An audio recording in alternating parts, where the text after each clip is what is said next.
রহমতুল্লাহ বড় মাপের একজন বুজুর্গ আলেম ছিলেন। উনি ওনার জিন্দেগির কথা বলতেছেন, জীবনের কথা বলতেছেন। উনি অনেক জীবনে জেল জুলুম কাটছেন, তো নির্যাতনের শিকার হয়েছেন। তিনি বলতেছেন যে ছোট্ট একটা আমল আমার জিন্দগিতে করে আমার পুরো লাইফটা চেঞ্জ হয়ে গেছে। সুবহানাল্লাহ বলেন। এবং অনেক উলামায়ে কেরাম এই আমলটা করে তারা ব্যক্তিগত লাইফে বলেছেন যে এই আমল করে আমার এই উপকার হয়েছে, এই আমল করে আমার এই উপকার হয়েছে। আমি চিন্তা করলাম এত ভালো একটা কাজ, আমরা তো ভালো কোনো জিনিস পাইলে গোপনে রাখি, ঠিক না?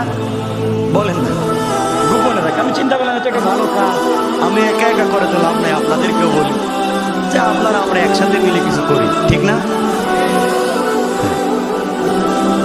যাই হোক, শেখ আহমদ সিরিন্দি রহমতুল্লাহ আলাইহি বলেন, কারো প্রতি কারো বেশি ঋণের বোঝা হয়ে গেছে, এত ঋণ আপনি ঋণ নিয়ে দিশেহারা, এত বেশি ঋণ আপনার ঋণ নিয়ে দিশেহারা, ঋণ পরিশোধের কোনো সুযোগ নেই। আপনি মনে করতেছেন সুসাইড করা ছাড়া পথ নাই, নাহলে ভাগা ছাড়া পথ নাই, এত ঋণ দিব কেন? বুঝতেছেন আমার কথা? এত জুলুম যে আমি কোথায় যাবো, জুলুম আর সহ্য হয় আমার, আর মানে না, মনে হচ্ছে মরে যায়। অথবা আপনার সব ফসলি জমি নষ্ট হয়ে গেছে, সব ফসল নষ্ট, আপনার বিজনেস নষ্ট, দোকান বন্ধ, বিজনেস হচ্ছে না, ফসল নষ্ট, দোকান বন্ধ, জুলুম চলতেছে, ঋণের বোঝা আপনি নিজে অথবা কোনো সন্তান বিদেশে গেছে, ওখানে গিয়ে ইনকাম করতে পারে না, বিদেশ থেকে টাকা পাঠাই আসতেও পারে না, থাকতেও পারে না। এমন বিপদে নাই? পাঠাইছিলেন ছেলেকে বিদেশে, আসতেও পারে না, টাকা নাই, ওখানেও থাকতে পারতেছে না, ইনকামও করতে পারতেছে, বিপদে আছে। অথবা আপনার 3-4টা উপযুক্ত মেয়ে ঘরে আছে, বিয়ে হচ্ছে না, বিয়ের প্রস্তাব নিয়ে আসলে ফিরে যায়। অথবা বিয়ে দিয়েছিলেন, ওকে তালাক দিয়েছে, আপনার ঘরে এখন থাকতেছে। এমন ঘটনা নাই?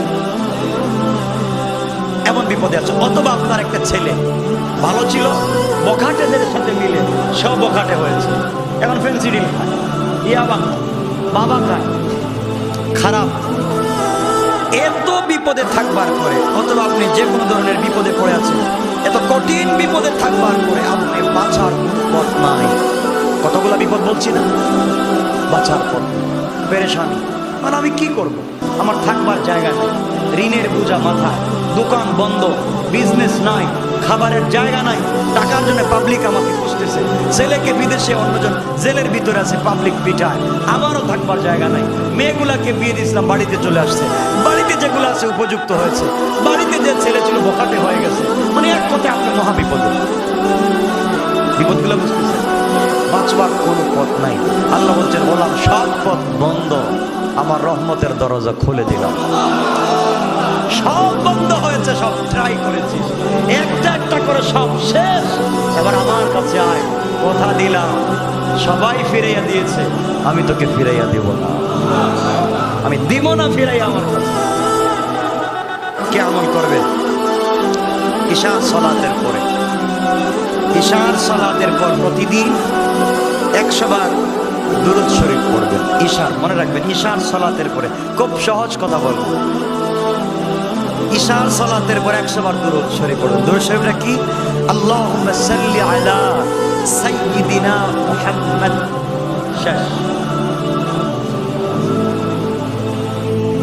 ইশার সালাতের পরে 100 বার পড়বেন। পড়েন সবাই, আল্লাহুম্মা সাল্লি আলা সাইয়্যিদিনা মুহাম্মদ সাল্লাল্লাহু আলাইহি ওয়াসাল্লাম। কয়বার? 100 বার।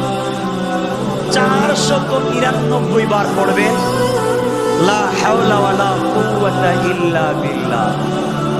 কয়বার? 499 বার লা হাওলা ওয়ালা কুওয়াতা ইল্লা বিল্লাহ। আর একবার 500 পুরাবার জন্য একবার পড়বেন লা হাওলা ওয়ালা কুওয়াতা ইল্লা বিল্লাহিল আলিয়্যিল আযীম। এই আমলটুকুন যদি, আর কিছু লাগবে না, শুধু এতটুকুন যদি করি, যতগুলা বিপদ বলছি আল্লাহ রাসূল বললেন ইমানের সাথে যদি কেউ চালাইয়া যায় 40 দিন যাবে না, তার বিপদ দূর হয়ে যাবে ইনশাআল্লাহ। পারবো তো ইনশাআল্লাহ। আল্লাহ আমাদের সবাইকে কবুল করুন।